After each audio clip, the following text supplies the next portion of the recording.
Piece party के सदर वो इस विधानसभा के प्रत्याशी मोहतरम जनाब डॉक्टर साहब, मेरे बड़े भाई, मेरे अजीज दोस्तों और बुजुर्गों, पीस पार्टी के तमाम जिम्मेदारान जो आज मंच पर बैठे हैं और आप तमाम हजरात जो हज़ारों की तादाद में निकलकर आज के इस जनसभा में शिरकत की है, मैं आपका शुक्रिया अदा करता हूं कि आपने अपना वक्त निकाला और यकीनन इतनी बड़ी तादाद में आपका यहां पर जमा होना इस बात का पैगाम देता है कि इंशाअल्लाह ताला 3 तारीख के दिन आप दोबारा डॉक्टर साहब को यहाँ से अपना विधायक बनाकर उत्तर प्रदेश की विधानसभा में भिजाएंगे। मैं आपको सिर्फ यही बताने आया हूँ कि मजलिस इत्तेहादुल मुस्लिमीन डॉक्टर साहब की तायीद करती है। मजलिस इत्तेहादुल मुस्लिमीन भागीदारी परिवर्तन मोर्चा का हिस्सा है और उसके कन्वीनर बाबू सिंह कुशवाहा साहब हैं और हमने ये तय किया कि जहां भागीदारी परिवर्तन मोर्चा का प्रत्याशी नहीं होगा वहां पर डॉक्टर साहब की पार्टी की हम उसकी तायीद करेंगे और जहां पर डॉक्टर साहब की पीस पार्टी का कैंडिडेट नहीं होगा वहां पर भागीदारी परिवर्तन मोर्चा की डॉक्टर साहब तायीद करेंगे। मेरे अजीज दोस्तों और बुजुर्गों, मैं सिर्फ आपको ये पैगाम देने आया हूं कि जब तक आप अपने नेता को नहीं मुंतखब करेंगे, कामयाब नहीं करेंगे, आपकी आवाज़ भारत की सियासत हो या उत्तर प्रदेश की सियासत हो, कोई आपकी आवाज़ को सुनने के लिए तैयार नहीं है। मैं आपको ये बताने आया हूं, इसकी मिसाल दे रहा हूं आपको। भारत की पार्लियामेंट में 540 की ऐवान है, 540 के करीब सांसद बैठते हैं। आपने देखा कि जब ट्रिपल तलाक का कानून मोदी सरकार बना रही थी तो किसने उसके खिलाफ आवाज उठाई? जब ट्रिपल तलाक का कानून 3 मरतबा लोकसभा को लाया गया तो किसने संविधान के दायरे में रहकर दलीलें देकर उस कानून की धज्जियां किसने उड़ाई? किसने ये बताया पूरे मुल्क को कि ये कानून मुस्लिम महिलाओं को और परेशान करेगा और उनकी बर्बादी का बाइस बनेगा? समाजवादी भी थी, बसपा भी थी, कांग्रेस भी थी और जो कुछ मैं कह रहा हूं वो हर चीज रिकॉर्ड में यूट्यूब पर शामिल है, मौजूद है, आप देख ले सकते हैं। जब CAA का काला कानून लाया गया तो उस CAA कानून के खिलाफ किसने कहा कि ये मजहब की बुनियाद पर बनाया गया कानून भारत के संविधान के खिलाफ है? किसने सारी दुनिया को और देश को बताया कि हम इस कानून को नहीं मानेंगे? और किसने पूरे देश के उन गयूर नौजवानों को भारत की संसद से एक पैगाम दिया कि जिस तरह महात्मा गांधी ने उस वक्त के सफेद फाम हुकूमत के काले कानून को फाड़ दिया था, उसी तरह सऊद्दीन ओवैसी ने CAA के कानून को पार्लियामेंट में फाड़ कर कह दिया कि हम इसको नहीं मानते हैं। उसके बाद अल्हम्दुलिल्लाह, उसके बाद देश के कोने कोने में हमारी इज्जतदार माँ और बहनों ने, हमारे गयूर नौजवानों ने और उन तमाम जिम्मेदारों ने जिन्हें देश से मोहब्बत है और रहेगी, जिनको संविधान से लगाव है और रहेगा, उन्होंने पुरअमन एहतजाज भी किया आज उत्तर प्रदेश की विधानसभा तड़प रही है कि एक ऐसे आदमी की आवाज को सुनने के लिए जो गरीब, मजलूम और पिछड़ों की आवाज को उठाएगा। आज उत्तर प्रदेश की विधानसभा के दरो दीवार इस बात को ढूंढ रही है कि कहां है वो आवाज जो गरीब और मजलूमों के इंसाफ का मुतालबा इस विधानसभा में करेगा। मैं आपको पैगाम देने आया हूं कि डॉक्टर साहब को कामयाब करिए।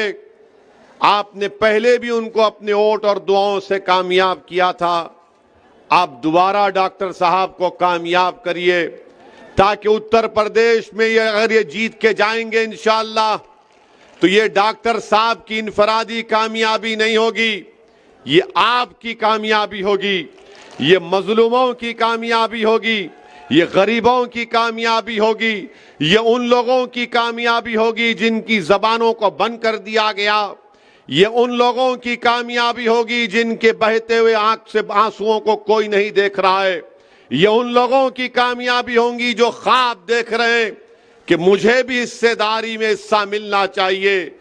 इन लोगों की कामयाबी के लिए आपको डॉक्टर साहब को कामयाब करना है ताकि वो उत्तर प्रदेश की विधानसभा में जाकर गरीब और मजलूमों की लड़ाई को लड़ सके। आज उत्तर प्रदेश की विधानसभा में कई लोग तो जीत कर चले जाते हैं सपा के नाम पर, बसपा के नाम पर, कौम के नाम पर, मगर जब कौम की बात आती है तो गूंगे, अंधे और बहरे बन जाते हैं। आज हमको गूंगे, अंधे और बहरों को वोट नहीं देना है, हमको उन लोगों को वोट देना है जो इन गूंगे, अंधे, बहरों का इलाज कर सके और डॉक्टर साहब इनका इलाज करेंगे इंशाअल्लाह ताला।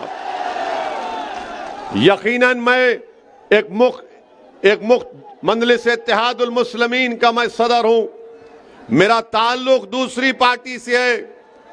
अल्लाह बेहतर जानता है कि मेरा कोई इसमें मुफाद नहीं है, मेरा सिर्फ यही मुफाद है कि आपकी आवाज उत्तर प्रदेश की विधानसभा में डॉक्टर साहब के रूप में पहुंच जाए।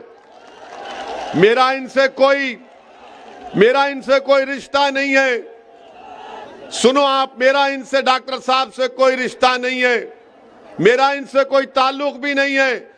हाँ, मगर एक रिश्ता है जो रब्बे करीम ने आपको हमको जोड़ दिया, मैं तुमको उस रिश्ते का वास्ता दे रहा हूं, निकलो और वोट डालो डॉक्टर साहब को। डॉक्टर साहब कामयाब होंगे, डॉक्टर साहब जब कामयाब होंगे तो हारेगा कौन बताओ? जब डॉक्टर साहब कामयाब होंगे तो हारेगा कौन? कौन हारेगा? कौन हारेगा? डॉक्टर साहब अगर कामयाब होंगे इंशाअल्लाह आपके दुआओं वोटों से तो कौन हारेगा? ना सिर्फ वो बल्कि दौलत के गुरूर में जो शख्स डूबा हुआ है और ये समझ रहा है कि इन गरीबों के ईमान को और जमीर को दौलत की बुनियाद पर खरीद लूंगा, उसकी शिकस्त हो गई, उसकी हार होगी। और याद रखो, अगर कोई दौलत की ताकत पर ये कह रहा है कि मैं किसी का ईमान खरीद लूंगा, मैं किसी का जमीर खरीद लूंगा, अरे तुम हमारी तारीख को नहीं जानते, तुम हमारी तारीख को नहीं जानते। हां, जो अबू जहल और अबू लहब और यजीद का साथी होगा वो दौलत पर अपना ईमान और अपना जमीर बेचेगा। जो हुसैनियत का परचम उठाए हुआ है वो दौलत और ताकत के आगे सर नहीं झुकाएगा, ना कभी झुका सकता है। दौलत को हराना है और अजमत को जिताना है, दौलत को हराना है और अपनी आवाज को जिताना है। आज लोग दौलत के सहारे चुनाव जीतना चाहते हैं, तो मैं उनसे कहना चाह रहा हूं कि तुम हमारी तारीख को भूल गए, तुम ताइफ और मक्का की तारीख को भूल गए। अरे हम उनके नाम लेवा हैं जिन्होंने कहा था कि एक हाथ में चांद और सूरज को भी दे दो तब भी हम राय हक से मुंह मोड़ने वाले नहीं हैं। ये हक की लड़ाई है, याद रखो। डॉक्टर अय्यूब की लड़ाई और ओवैसी यहां पर आया है तो हक को कामयाब करने के लिए आया है, हक को गालिब करने के लिए आया है और बातिल ताकतों को शिकस्त दिलवाने के लिए आया है। तो आप दौलत को कामयाब करेंगे या अपनी आवाज को कामयाब करेंगे? आप दौलत को कामयाब करेंगे या अपनी इज्जत को कामयाब करेंगे? आप दौलत को कामयाब करेंगे या जमीर की बुनियाद पर डॉक्टर साहब को वोट देंगे? किसकी बुनियाद पर वोट देंगे? ये लोग आज पैसों के थैलियां लेकर आ रहे हैं, 2 साल पहले नजर नहीं आए जब CAA NPR का एहतजाज चल रहा था? अगर इतनी दौलत तुम्हारे पास है तो कहां की वो दौलत? तुमने कितने स्कूल, अस्पताल, तुमने कितने गांव में बिजली का इंतजाम किया? जो डॉक्टर साहब जब विधायक थे उन्होंने ये काम करवाया था। डॉक्टर साहब 2017 में नहीं जीते, मगर वो हमेशा आपके दरमियान में रहे, वो हमेशा आपकी गम में, आपकी खुशी में शामिल रहे। मेरे अजीज दोस्तों और बुजुर्गों, एक पूरी मंसूबाबंद तरीके से साजिश की जा रही है कि जहां कहीं भी आवाज उठेगी सच्चाई की, मजलूमों के इंसाफ की, जालिमों को हराने की, तो तमाम दुश्मन एक होकर ये कोशिश कर रहे हैं कि हक की आवाज को दबा दो, क्योंकि इनको मालूम उत्तर प्रदेश की 400 की विधानसभा में अगर एक डॉक्टर अय्यूब पहुंच गया तो इन सब की नींदें हराम हो जाएगी। इसीलिए इनकी हराम की दौलत को इस्तेमाल किया जा रहा है ताकि आपकी आवाजों को दबा दिया जाए। अरे डॉक्टर अय्यूब की जिंदगी आपके सामने कोई अहमियत नहीं रखती। हम सब इस दुनिया में आए हैं तो जाएंगे, मगर याद रखो कौन तुम्हारे लिए लड़ेगा, कौन तुम्हारी नाइंसाफी के खिलाफ आवाज बुलंद करेगा, कौन तुम्हारी हक को जताने के लिए सारी दुनिया के सामने कहेगा उत्तर प्रदेश की विधानसभा में कि खलीलाबाद की जनता हो, पूर्वांचल की जनता हो, उत्तर प्रदेश की जनता हो, मैं इन पर जुल्म को बर्दाश्त नहीं करूंगा। बताओ कौन तुम्हारी आवाज उठाएगा? असदुद्दीन अवैसी इसी बात को समझते हुए, महसूस करते हुए मैं आपके दरमियान में आया हूं और मैंने डॉक्टर साहब से कहा, डॉक्टर साहब अगर जिंदगी बाकी रही तो इंशाअल्लाह ताला 24 में भी हम सबकी नींद हराम करेंगे इंशाअल्लाह। तो जो दुश्मन दौलत लेकर आ रहा है प्यारे, थोड़ी बचा के रख, 24 में फिर आएंगे हम। कहीं ऐसा ना हो कि डॉक्टर की मोहब्बत में तू खुद, तेरी दौलत खत्म हो जाएगी, मगर 24 में हम आएंगे। मेरे पास भी कोई दौलत नहीं है, मेरे पास भी कुछ दौलत नहीं है। लोग बोलते हो इसी के पास क्या है? मेरे पास ईमान की दौलत है और वही मेरे लिए काफी है। मेरा ज़मीर जिंदा है, मेरा ज़मीर जिंदा है और इंशाअल्लाह जिंदा रहेगा। मुझ पर गोलियां इसलिए चलाई गई ताकि मेरी आवाज को खत्म कर दिया जाए, क्योंकि जब देख लिए कि ये ताकत से डरने वाला नहीं है, जब देख लिए कि इख्तिदार से डरने वाला नहीं है, जब देख लिए कि दौलत इसको खरीद नहीं पाएगी, तो उन्होंने सोचा कि चलो गोलियों से इसको खत्म कर देंगे। अरे तुम गोलियां जितने चलाना है चलाओ, मगर याद रखो ओवैसी इस दुनिया में उस वक्त तक रहेगा जब तक अल्लाह चाहेगा, मगर जब तक अल्लाह मुझे जिंदा रखेगा, मैं आपके दरमियान में खड़े होकर दोबारा अज़म कर रहा हूं, अहद कर रहा हूं कि जालिम गोलियां चलाएगा, कुछ भी करेगा, मगर मैं आपकी आवाज को उठाता रहूंगा, लड़ता रहूंगा। इसीलिए डॉक्टर साहब की कामयाबी में, डॉक्टर साहब की राह में, इनकी कामयाबी में कांटे बिछाए जा रहे हैं। डॉक्टर अय्यूब की कामयाबी में कांटे भिजाए जा रहे हैं। और याद रखो, मेरे सवाल का जवाब दो आप, अगर पैर में कीला चुभ जाता है या कांटा चुभ जाता है तो कौन निकालता है पैर से कांटे को? कौन निकालेगा? आपको निकालना पड़ेगा ना।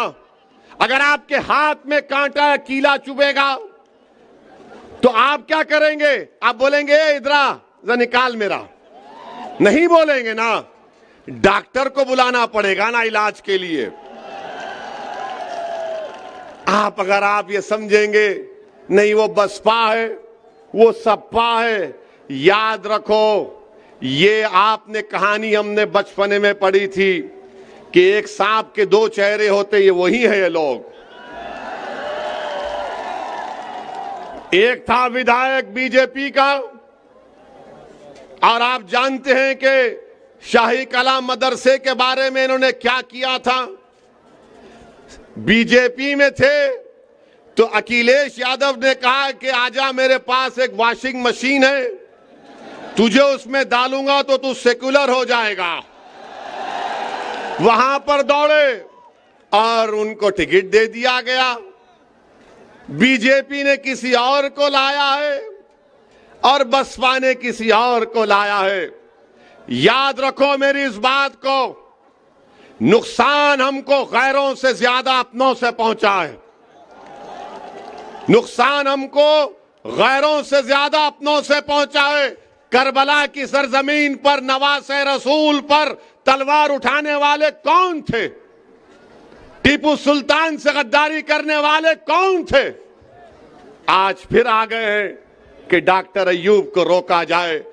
पहचानो इन गद्दारों को, पहचानो इन मुनाफिकीन को जो आपको तोड़ना चाहते हैं, जो आपकी आवाज को दबाना चाहते हैं। अगर डॉक्टर अय्यूब से किसी को शिकायत है, हो सकता है कि अकबर जानिब हो, डॉक्टर अय्यूब से किसी को शिकायत है तो मैं आज हाथ जोड़कर भीख मांगता हूं, माफ कर दो डॉक्टर अय्यूब को, माफ कर दो। डॉक्टर अय्यूब की अहमियत नहीं है, हमारी जिंदगियों की अहमियत नहीं है, जनता की अहमियत है, आपकी आवाज की अहमियत है। खलीलाबाद की जनता की आवाज अगर उत्तर प्रदेश के विधानसभा में गूंजेगी तो क्या सपा वाले उठाएंगे या बसपा वाले उठाएंगे? जो अभी तक विधायक नहीं बना बसपा वाला, मगर अहंकार में कह रहा है कि दौलत मेरे पास है, ये आपको फैसला करना है कि आप अपनी आवाज को कामयाब करेंगे या दौलत को कामयाब करेंगे। आज डॉक्टर अय्यूब का रिकॉर्ड आपके सामने है। यकीनन हम मुख्तलिफ सियासी पार्टी के हैं, मगर मैं फिर से दोहरा रहा हूं, क्या चीज है जो मुझे यहां पर लाई? दौलत नहीं लेकर आई, मेरा सियासी मफाद नहीं लेकर आया। मैं देख रहा हूं कि उत्तर प्रदेश में 22 बच्चों को CAA NPR NRC में गोली मारकर उनका कत्ल कर दिया गया। मैं देख रहा हूं, आप देख रहे हैं कि जेलों में डाल दिया गया। मैं देख रहा हूं कि एनकाउंटर के नाम पर किसको निशाना बनाया गया। हम देख रहे हैं कि वो बच्चा काशगंज का पुलिस स्टेशन में उसको मार दिया गया। हम देख रहे हैं कि कानपुर में 80 साल बूढ़े को दाढ़ी को खींचा गया, उसके मुंह पर पेशाब कर दिया गया। अरे जब तमाम दुश्मन एक हो गए तो क्या ओवैसी और डॉक्टर अय्यूब एक नहीं हो सकते? होना भी चाहिए, होना भी चाहिए, वक्त का तकाजा है। आप अल्लाह से दुआ करिए कि अल्लाह हमारे दिलों को और मिला दे। आप खूब दुआ करिए कि परवरदिगार तेरे गुनाहगार बंदे हैं, इनके दिलों को मिला दे और हमको मिला दे और हमारे जमीर को दौलत पर गालिब कर दे। ये लोग आज ये समझ रहे हैं कि दौलत के नाम पर बिक जाएंगे। अरे दौलत के नाम पर अगर बिकते तो ताइफ करबला की तारीख सामने नहीं आती। इख्तिदार के सामने अगर झुक जाते तो फिर आज यहां तक नहीं पहुंचते। मेरे अजीज दोस्तों और बुजुर्गों, हिम्मत और हौसले को बुलंद रखिए। नामसाइब हालात जरूर है, मगर अपनी उम्मीद को बरकरार रखिए। याद रखिए, वही लोग कामयाब होते हैं, वही कौम कामयाब होती है जो तूफानों में चिराग जलाने का हुनर सीख जाती है। तो आपको इन बातिल ताकतों के तूफानों में चिराग को जलाना है। तो कोई दौलत के नाम पर आपको दबाना चाहता है, मैं आपसे अपील कर रहा हूं कि आपके एक चाहने वाले को पहचानिए, आपके हमदर्द को समझिए। डॉक्टर अय्यूब आपके हमदर्द हैं, एक सवाल का जवाब दो, अगर कल कोई दूसरी पार्टी का विधायक जीत गया और अगर डॉक्टर अय्यूब भी तुम्हारे सामने विधायक होंगे, तुम किसके पास जाकर कहोगे डॉक्टर मेरा काम करेगा नहीं करेगा? किसको बोल सकोगे? तुम बसपा के या बीजेपी के विधायक को बोल सकोगे? वहां पर हाथ जोड़कर जाना पड़ेगा, विधायक जी विधायक जी, डर डर कर जाना पड़ेगा, सांस लेने की इजाजत भी नहीं होगी। मगर डॉक्टर अय्यूब कामयाब होंगे तो दूर से कहेगा अस्सलाम वालेकुम, ये डॉक्टर साहब किधर, दिखाई नहीं दे रहे, आएंगे नहीं क्या गांव को? ये मिजाज पैदा करना पड़ेगा, यही मिजाज आपको कामयाब करेगा।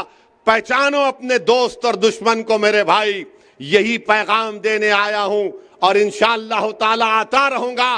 क्या 3 तारीख के दिन आप गिलास के निशान पर बटन दबाएंगे? कितने लोग बटन दबाएंगे? हाथ उठाइए। कितने लोग दौलत को ठुकराएंगे? कितने लोग दौलत को ठुकराएंगे? तो आपको मुबारकबाद, और याद रखिए डरना नहीं। जब डरेंगे तो क्या उस बच्ची ने क्या नारा लगाया था? जब डरेंगे तो उस बच्ची ने क्या नारा लगाया था? उस बच्ची ने क्या पैगाम दिया? एक बच्ची ने इख्तिदार के सामने कह दिया नहीं डरेंगे, नहीं खरीद सकते हमको, तो लगाओ नारा झूम के पुकार के। अस्सलाम वालेकुम व रहमतुल्लाहि व बरकातुहू।